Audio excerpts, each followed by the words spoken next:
Hey everyone, welcome to the Industry Show. I'm your host, Nitin Bajaj, and joining me today is Asha Saxena. Asha, welcome on the show. Thank you for having me, Nitin.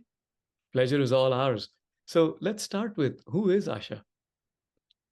Well, I would call or describe myself as just a passionate, driven person who super really cares about leaving an impact in the world I live in, leaving the place a better place than I came in. Well, thanks. And if we all do our bit, we can really leave this place in a much better position for the next generation. So thank you for doing what you do. Let's talk about women's leaders in data and AI. Tell us what it is, what is the mission, what is the vision, and most importantly, why do this? Before I talk about women leaders in data and AI, I want to talk about especially what's going on in the world today. I think Mhm, it's so important that we all care about doing the right thing, be a little extra compassionate towards people we meet on day-to-day basis. mhm. And as you said, do just our bit, just a little bit to make sure we make the people we meet and their lives easier. Um, this is really a personal journey and really uh, extremely meaningful to what I'm doing right now for myself. I've spent 30 years in the technology business. I went to school, my undergrad and grad in computer science engineering, and I started my career as a programmer. I could have just stayed, be a programmer, become a manager, and corporate path. But very early on in my career, I found a mentor who pushed me to become an entrepreneur, and I did. So I've spent 3 decades building companies, and very fortunate to be able to teach at Columbia University, where I get to pay forward. Really Mhm. share with the graduate students I teach the lessons I've learned in my life and be able to pay forward. And during the pandemic, I think it was really uh, something that really bothered me was what was happening around the world. It was not only very close friends of mine who lost their loved ones, people I knew, and I think it was really a wake up call for a lot of us to reflect on our lives and what we were leaving behind. And I think during that time, I had started working on my book during that time, and I said, everything that I learned in 30 years, I wanted to leave that, pay forward, and share with the world. And I saw during my consulting days that business and technology usually speak different language, and as they speak different language, um, they are constantly struggling and butting heads, even though they're working towards the same goal, they just speaking different language. And so the whole idea for the book was to write the book, which came out in February, The AI Factor, was to bring these two communities together and talk about the digital world, the how fast we are collecting the data, and how the models are going to change our world. But what I realized was, oh my God, we are creating the digital world, and this model enhances all our biases. Mhm. So even though I grew up in the world where being the only woman in the room, we were taught to just speak a little louder or work a little extra hard and show up with your content. Yes. My worry was that in the digital world, that would not be Mhm. applicable anymore. We are building this digital world, and these algorithms enhances our biases.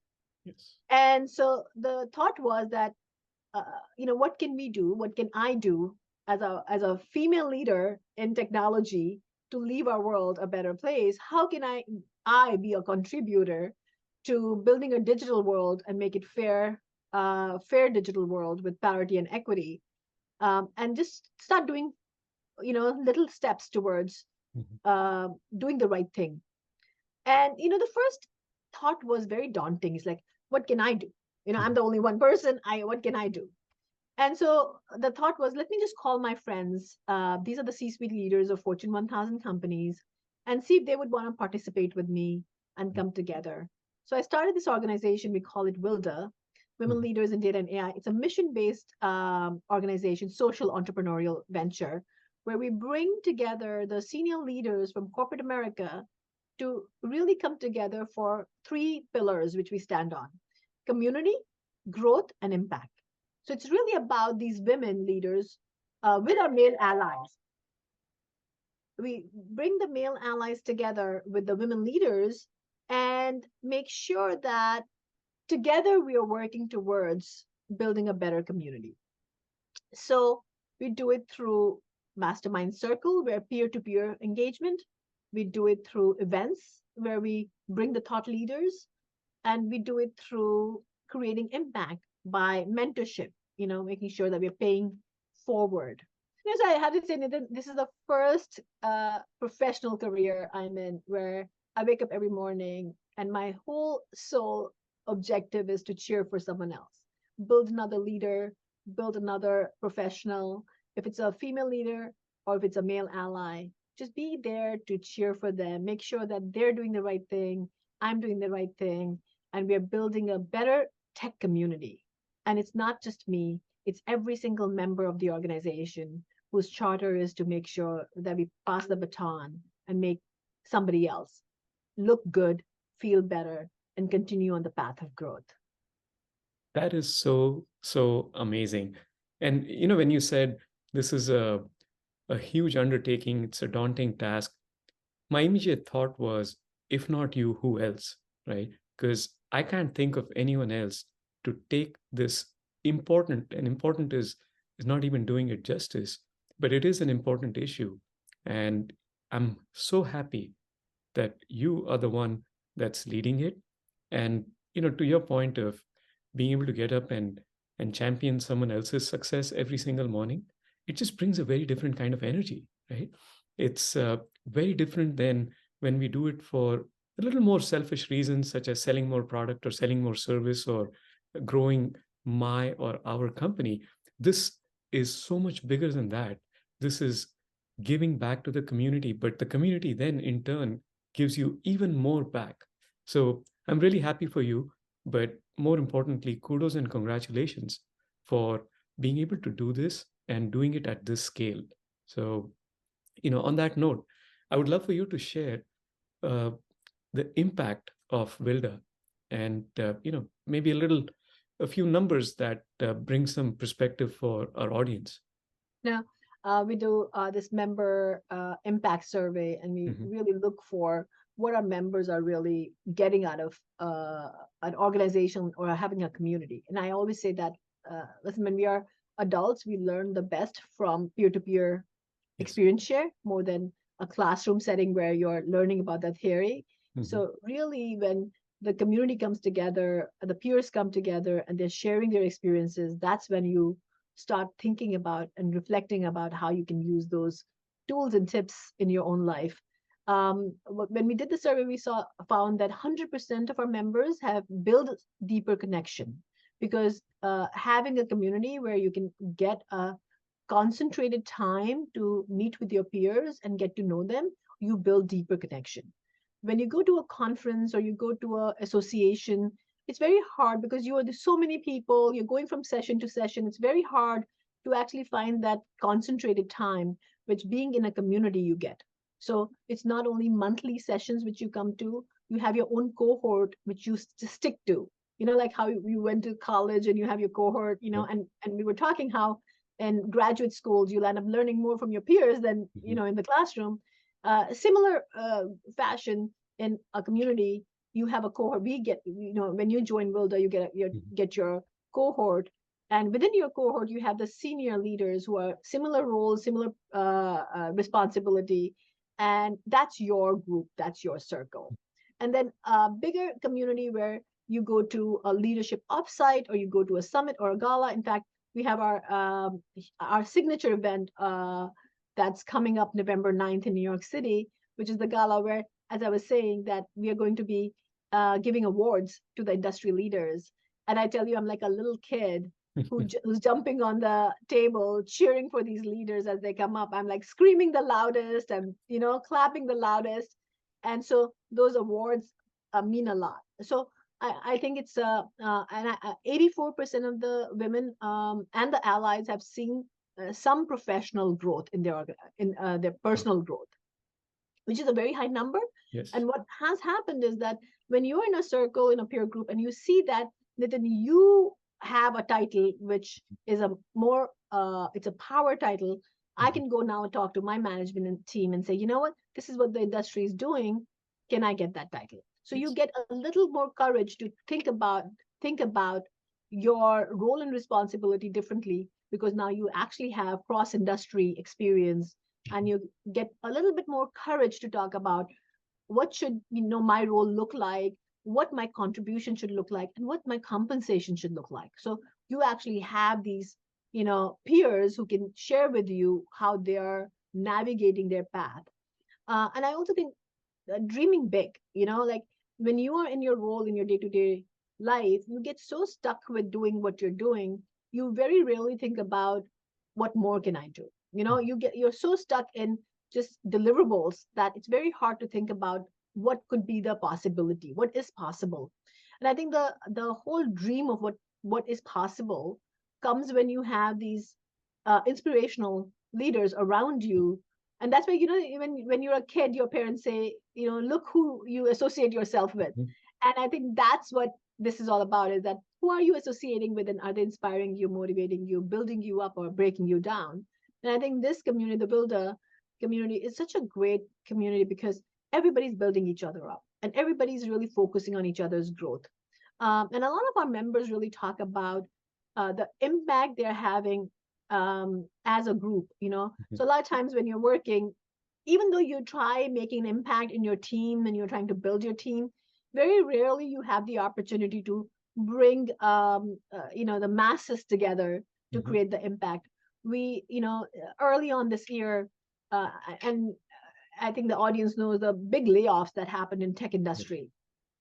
And the whole builder leaders rallied around and said, let's do sessions around transitions, Mhm. because these are senior leaders who are getting laid off. And what Yes. can we do for our community? So a large volume of leaders came together, and we ran several webinars where we actually did breakout rooms where people who had jobs came forward and said, let's do the breakout room, show them what we have, who we are interviewing, what opportunities are available, so that these leaders have somewhere to go. So I thought that was such a great, and when you say, if not you, who? I say that to every single builder member who joins, is like, if you not you, who will do it? And so it's not me and Nitin at all. It's the community that does it. One person can't move the needle. It Mhm. has to be the whole group which comes together to create the movement. And I think that's really what I'm proud of, that there's so much desire in this community, in tech community, to do the right thing. And listen, as data leaders, these are the leaders who are creating history. They're Yes. the one who are building these architectures. And if they care about building the world the right way, it will happen. And I'm very hopeful that even though we don't have the right diversity we need in the teams today, it will, because I see the commitment. We have Mhm. wait list of members who we are trying to get to bring them in. We have corporate members who are coming in and saying we want to do the right thing. And that inspires me every day, that there are still people who care about making this world a better place. That is so cool. And, I have to applaud and acknowledge the humility that you bring. And of course, it's the team, it's the community that ends up moving that big needle, the big picture. But having that leader in place who has that vision, who is humble, who is able to work with the crowds, right? There are many different personalities involved, many different selfish motives. But to be able to work with all of those and still move us in the direction we want to go to takes a lot of effort. So, kudos again. Thank you. And as you're thinking and sharing all the accomplishments, one thought that comes to me is, again, many different personalities involved, many different perspectives, corporate entrepreneurs, big business, and small ones too. What's the one big challenge you're facing as you think about all of this as an entrepreneur, as a leader? What's that one big challenge? The biggest challenge is when corporations, and so there are two challenges. One is when people don't think that they deserve to invest in themselves. Mhm. So a lot of times, it's like the syndrome, oh, I should do it for me, I should take care of my team, I should take care of the world, I should be the last. And I think that's the biggest challenge when the leaders start saying, oh, I don't need help. Let me help everybody else. I think that's my biggest challenge when I say, no, no, no. Remember when you're sitting in the plane, they tell you to put Yeah. the, belt on yourself first or oxygen mask on yourself first. And I think that's what we need to do is that even if you're a male or a female, you're a minority or not a minority, it's important for you to understand that in the movement, we need it all. We Mhm. need in the movement, we need everybody saying, I want to grow, I want to develop, I want to learn more, and I want to contribute. And I Mhm. think that's the first challenge is that when leaders say, oh, I cannot join the movement because let others join, and the second challenge I see is that when corporations put the funding in, of course, revenue generated Mhm. activity, and even though they know and acknowledge responsible ethical AI is important, building the digital world with parity and equity is important, when the budgets gets tight, Mhm. and as we are in that middle of a lot of budget cuts, Mhm. thinking about long-term benefit, becomes the secondary priority. And I think that becomes a challenge. And I think if you think about retention of your employee, growth of your employee, Mhm. impact, diversity and inclusion is but natural, and that's what we do in Wilda is that we don't say, oh, let's focus on diversity and Mhm. inclusion. I say it's creating and changing the environment. So we focus a lot on speaker series. So we have a program where we go into corporations and bring the role models. We bring in the C-suite leaders in corporate America who go into large organizations where they would talk about their journey. So it's not only women or men, but everybody in the organization get to hear a female story from being an engineer or from mailroom to the C-suite leader in Fortune 50 company. And I think that's inspirational. So we do speaker series, we do data and AI literacy programs. So our goal is to create this inclusive learning environment where professionals get to see and change the behavior without saying or pointing. Like, listen, when somebody tells me you have to do the diversity training, like, listen, I teach at Columbia and Yeah. I have to do diversity training. And that Mhm. is so boring. He's like, oh my God, yet another training. So that's not interesting. The way you do it is when you include Mhm. and you reason and you tell stories that people can relate, and it's changing the behavior. It comes through really experience share, and when it becomes you create those aha moments Mhm. for employees that they then understand and change the behavior. Instead of telling you, they become the part of the conversation. So true. Asha, what's the flip side of challenge is opportunity. What's the one that's most exciting you at this point? The yeses excites me, Mm-hmm. and no's challenge is a Yes. challenging opportunity, right? As you said, Yes. when somebody says no, that it makes you think, why no, why are they saying no? Mm-hmm. And you think about why is this not an important initiative for them. Mm-hmm. So I think it makes you think differently and makes you become more creative and innovative. So I think yes is gives you reassurance, and the no's give you the opportunity to be creative and think outside the box. So I think if you had to say what is the opportunity, and I think the opportunity is how do you continue creating the movement? See, listen, when any movement has been created, it has not been easy. True. So I cannot say that it's easy for what I'm building and creating. I personally have days when it is super hard and I say, oh my God, how am I going to do it? How do I continue doing it? But I also think that when you get those yeses, it gives you a little relief. True. And when you get the no's, you say, okay, now let's think about it different way, be more creative. I love that perspective. I love how you put, the reality is we are going to get a lot of no's. We are going to hit a lot of barriers, speed bumps, what have you. It's what you make of it and how do you Exactly. use that as either reassurance or an opportunity to pivot or move in a direction where you may still achieve your goals, but you're meeting kind of uh, people where their heads are. So I love that. Exactly.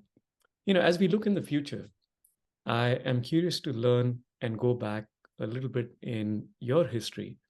And I would love for you to share two instances, one where things exceeded your own expectations and became success beyond your imagination, and another one where things did not work out as you had expected, became a failure, and became a lesson. So many, oh my God, I can go on for hours on that. My God, so many failures. It's crazy. And when successes happen, you like wonder, is it really happening? Like, let's sit down for 2 minutes and say, oh my God, things are going right, and just Yes. get ready because things are going to fall apart again. Yes. So it makes you humble. When you say being True. humble, Nitin, it's like makes you humble because once you become successful, you realize you're going to come down. And when you Yes. come down, hopefully Yes. you'll go up again. Yes. So the positive, which was a surprise, is when I was writing the book. I worked 2 years on writing the book, Mhm. 2019 to 2021, and my publisher said it'll publish in October 22nd, 2022, and I was like, great, I worked really hard, two Mhm. years, put the effort in, and then they called me in September and they said, sorry, there's a huge line and backlog, and we cannot publish until February of Oh my 23. God. So I was like, I was only writing it for me. I didn't Yeah. have any marketing budget. I didn't have any promotions. I said, I don't care.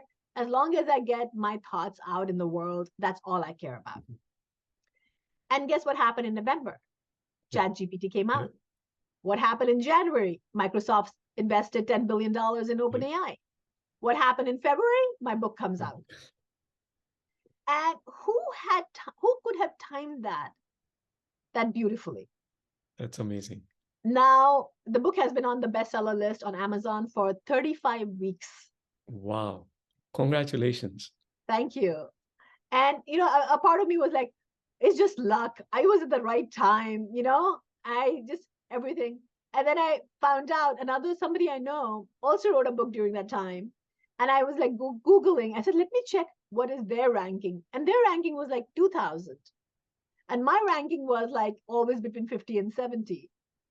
So I was like, okay, there must be some credit to what I wrote. But that was definitely a happy surprise. And it has to be like the right time at the right place. Mhm. And and I counted my blessing, and I was very grateful to the universe for making it happen. And I tell you, my healthcare business, Mhm. it was a great business. We had built a really solid data model and analytics on the patient data for Mhm. healthcare system. It was used by Hackensack University Medical Mhm. Center, Frederick Memorial, a great product. And then I had a VC come in, and I basically was uh, politely removed from the CEO role, Mhm. and that didn't work out really well the way I expected that company. And I cannot tell you, of all the companies I built three companies. All the companies I built, that was the most impactful company in the Mhm. healthcare data set because we were improving the quality of the patient outcome. Mhm. And just because of the politics, you call it, or the timing, for me, it didn't work out the way I expected it to. Externally, you could say, yeah, it was a success because it was implemented in big hospitals.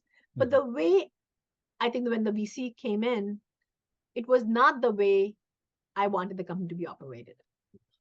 And that was a huge disappointment because I spent so many hours, waking Mhm. hours. I mean, I used to work 20 hours a day every day. And I did everything I could. I mean, I had the right team, I had invested a lot in the business. I did everything right by the book. And for me, I didn't get the end result the way I wanted it. And that was the biggest disappointment, I would say, in my career because of what a great product that was. And the exit wasn't as ideal as I expected. Mhm. Well, thanks again for being so open and transparent. These things, these experiences are not easy to live through, but even more difficult to share openly. So I really applaud you being so transparent. And as for the success of the book, luck, maybe, but I do believe good things happen to good people. And of course, all that experience from the past 30 years, bringing it all at the time when people actually care about this and it's all over the place. Yeah, couldn't be happier for you. So that's awesome. Thank you. Thank you. Asha, this brings us to my favorite part of the show, which we call the one line life lessons. I'd love for you to share your one line life lessons with us. I have to say, my biggest life lesson is when you give, you get more. And I think in life, if you're a giver, you will be happier than if you're a taker. And I think any relationship you want, which would prosper or do well, you need to be a giver in that relationship. And if that relationship is with life, you want to be a giver for life. And I think if you adopt that in your life, um, I cannot express how it has benefited my life being a giver. Yeah, I mean, you're doing that right now with Wilda. I mean, as we talked about it, you wake up every morning trying to be a champion for one or several people in the community. And look at what you built, look at the energy you have, the passion you have for it. So, do you have any other life lessons you would love to share? The giver is the biggest one. I would say that be hungry. And it's so important to be hungry for knowledge, for growth. And if you're hungry to constantly learn and be a lifelong learner, I think it pays off really, because you have to constantly keep reinventing yourself. You can't, if you're not reinventing yourself, you're not going to go to the next stage. And if you're hungry, you will focus on figuring out, how do I get the knowledge to go to the next level? So I would say 100% focus on being hungry, learning and growing, and investing in yourself. That is so true and so valid at every stage of life. And again, you lead by example. Asha, thank you once again for sharing your life lessons, for sharing your story and your journey, and more importantly, for being you and doing what you do. Really appreciate it. Thanks again for making the time to be with us. And congratulations and all wishing you all the success in the future here. We'd love to bring you back on in some time and talk about more of your successes. Thank you so much, Nitin. I hope the listeners take one little bit and Yes, hopefully improve their lives. I know they will for sure. Thanks so much, Thank you. Asha. Thank you.